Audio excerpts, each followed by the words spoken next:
Welcome to The Last Breakfast. Please enjoy the video. You begin by verifying who you are right now. Enter your Apple ID email or phone on the lock screen or at iForget. Apple. Then choose an authentication method. If you have a trusted device nearby, use its prompt, otherwise request a text or call to the trusted number. Once done, keep your device unlocked and nearby so you can approve prompts. Make sure to note whether you have a recovery key.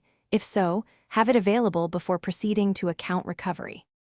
Next, approve the sign-in and reset the password. When a verification alert appears, tap Allow and enter the 6-digit code. If you get a text, copy the code exactly. Then go to Settings, tap your name, choose Password and Security, and pick Change Password. Enter device passcode when prompted. If two-factor approvals fail, select Use Recovery Key or Start Account Recovery. This initiates a timed process, so Apple can confirm identity and restore access securely. Finish by signing back into iCloud and Apple services across devices so iMessage and FaceTime work again. Update saved passwords in your password manager and reauthorize third-party apps that use your Apple ID. Make sure two-factor settings and trusted numbers are current.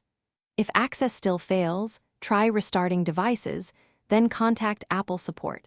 Have your device serial, receipt, and photo ID ready for identity verification. This speeds up recovery.